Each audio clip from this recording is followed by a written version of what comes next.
The second my heel clicked past that heavy velvet curtain, a knot tightened in my stomach. I knew, deep down, there was no turning back. The air was thick with hushed laughter, low murmurs, the subtle rustle of bodies moving in slow, deliberate rhythms. Then, a firm hand settled on my waist, and another presence pressed in close behind me. A voice, low and smooth, like aged whiskey, whispered in my ear, "Relax, just let go." My friend Jake had promised I'd love this. Honestly, I wasn't so sure. But right then, in that moment, it was way too late to back out. Now, before we dive any deeper, I just have one little request. Stick around until the very end. Trust me, it'll be worth it. And if you dig stories like this, go ahead and hit that like button and subscribe so you don't miss the next one, all right? I need a guy. The words just tumbled out, and honestly, I couldn't have cared less who heard. I took a long sip of my martini, watching the ice swirl around like it held some kind of cosmic answer right there in my glass. Across from me, Jake nearly choked on his craft beer. He coughed, then just burst out laughing. "Whoa, Sarah, straight to the point tonight, huh?" I just shrugged, leaning in, lowering my voice like I was confessing some deep, dark secret. "It's been way too damn long. I can't take it anymore." Jake smirked, swirling the foam in his glass. "So, what's stopping you?" I groaned, running a hand through my hair. "Guys our age are either married, totally boring, or completely clueless. And the younger ones? Half of them don't even know what to do with a woman like me." Jake tilted his head, a playful glint in his eyes. "And what exactly do you need, Sarah?" I let out a dramatic exhale, rubbing my temples. "I need a man who actually knows how to touch a woman. Someone who doesn't ask, 'Are you close?' 30 seconds in." Jake shook his head, still chuckling. "Damn, someone's in crisis." "You have no idea," I said, sinking back into the plush booth. "And don't even tell me to get on some stupid dating app.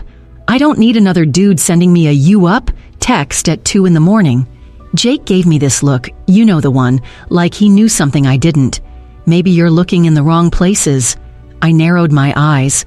What's that supposed to mean? He took a slow sip of his beer, dragging it out like he was savoring the suspense. "I might know a way to fix your little problem." I crossed my arms, feeling a little impatient. "Jake," he just smirked, that infuriatingly knowing smirk. "Let's just say there's more than one way to meet the right kind of man." Jake took another slow sip of his beer, just long enough to make me squirm in my seat. "Jake," I warned, my voice a low growl. "Just spit it out." He finally relented, but not without a dramatic pause. "Fine, but don't freak out, okay?" I scoffed. "Please." At this point, nothing shocks me. Jake leaned in, lowering his voice conspiratorially. "You know how I told you Michelle and I like to keep things exciting?" I nodded slowly. "Yeah." His smile widened, a little mischievous. "Well, we share." I blinked. "You what?" Jake just shrugged, like it was the most natural thing in the world. "We're open. We meet other people, experience new things. Together. It's fun." He said it with such casualness, I just stared at him, waiting for the punchline. It never came. "You're serious?" "Dead serious." He leaned back, watching me like he was waiting for me to bolt. I should have been shocked. I should have gasped, judged, called him crazy. But instead, I found myself gripping my glass a little tighter. A strange, warm pulse of curiosity flickered under my skin. Jake noticed. "See, you're intrigued?" "I didn't say that," I protested weakly. His smirk widened. "Sarah, you practically just said, 'You're going insane, you need this.'" I hesitated. "Jake, I don't know. I mean, that's a big step." He reached across the table, his fingers briefly touching mine. "No pressure, just come see for yourself. You don't have to do anything." I swallowed hard. The martini suddenly felt too warm in my throat. The thought of stepping into that world, his world, was terrifying. But the idea of another lonely night in my empty apartment, somehow, that felt even worse. Jake squeezed my hand gently. "One night, Sarah. Just come with me. No strings attached." I let out a slow breath, the tension easing slightly. "Okay." Jake grinned, that familiar comforting grin. Good girl. Hat weekend, I did something I never ever thought I would. I stood in front of my bedroom mirror, smoothing my little black dress over my hips. My pulse was racing. Black, fitted, a little risky, but definitely not desperate. It had been hanging in my closet for years, waiting for a night exactly like this. My hands were a little shaky as I reached for my favorite perfume, spritzing it lightly over my neck. The scent wrapped around me, a secret promise. My stomach did a little flip, not with fear exactly, but with something far more thrilling. I exhaled slowly, trying to calm the rush beneath my skin, but it wouldn't settle. What kind of people would be inside? Would they be watching me? My fingers brushed the hem of my dress, a warmth pooling low in my belly. I should have been nervous, and I was, a little, but underneath it all, there was something else, something I hadn't felt in years. A buzz from my phone snapped me out of my thoughts. Jake's text. "Let me know when you're here." I grabbed my clutch, took one last deep breath, and walked out the door. 20 minutes later, I stood outside the club, alone. No neon signs, no loud music spilling out onto the street. Just a sleek black doorway tucked discreetly between two high-end boutiques. Exclusive, hidden. My phone felt too warm in my hand as I typed, "I'm here." The response was instant. "Good girl, be right out." I swallowed hard, tucking my phone away. No turning back now. Now the what-ifs started swirling in my head. What if someone recognized me? What if this wasn't what I thought it would be? What if it was exactly what I needed? The thought sent a slow shiver down my spine. The sound of heels clicking against the pavement made me turn. A sleek black SUV pulled up to the curb, and a moment later, Jake stepped out, looking effortlessly cool as always. He spotted me instantly and grinned. "Look at you," he teased, walking over. "You're glowing." "Shut up." I rolled my eyes, but the way he looked at me made my stomach do another little flip. Jake hooked his arm through mine. "Come on, let's get inside before you overthink this."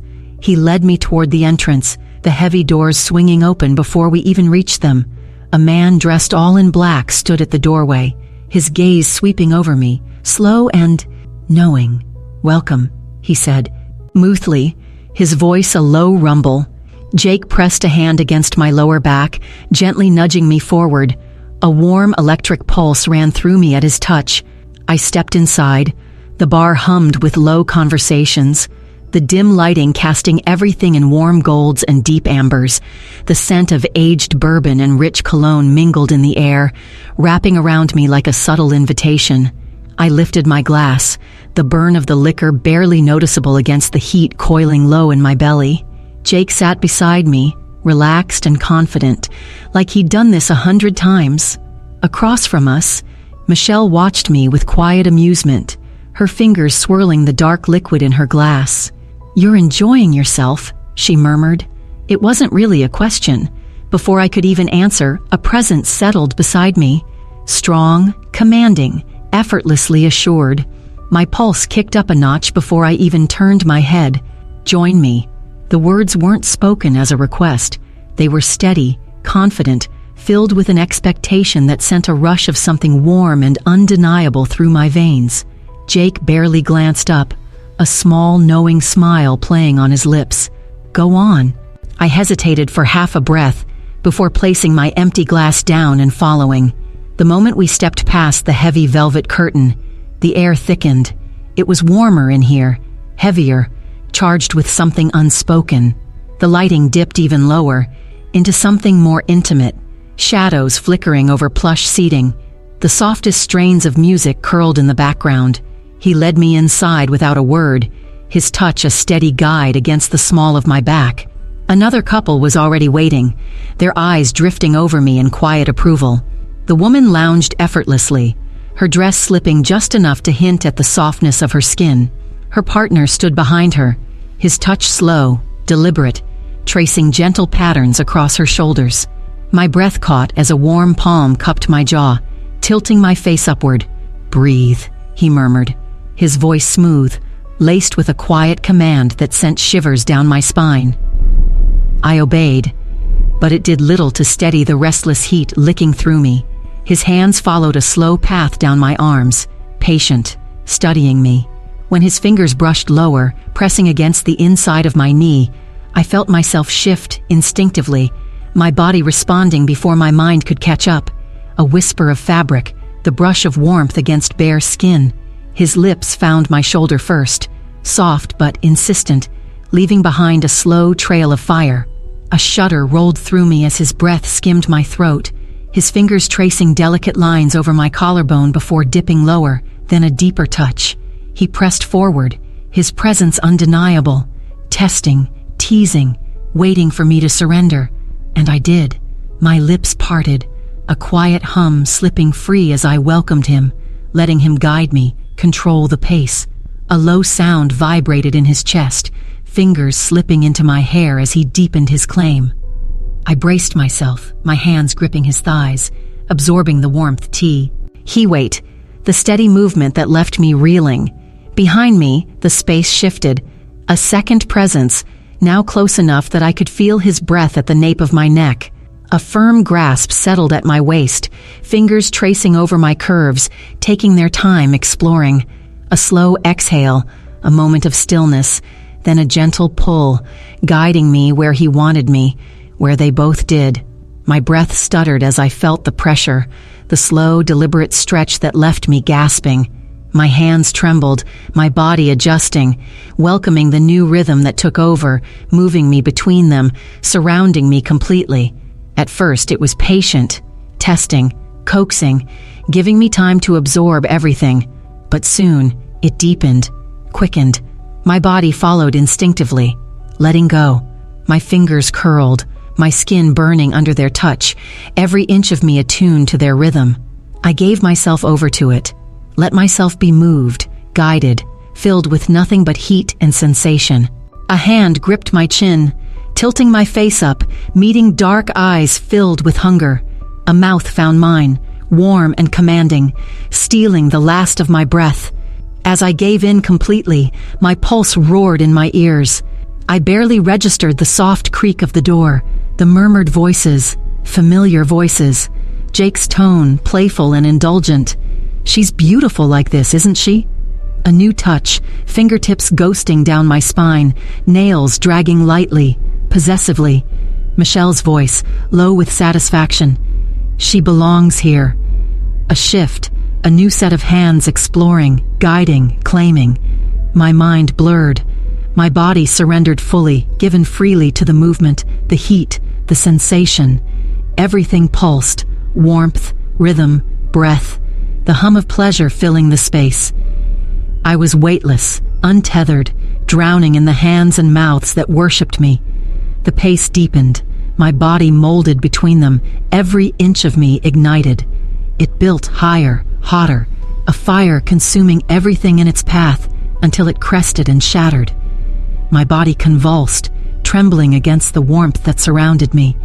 My breath stolen, my thoughts dissolving into the overwhelming waves that crashed over me again and again. I barely noticed the hand still trailing over my skin, smoothing, soothing, keeping me grounded.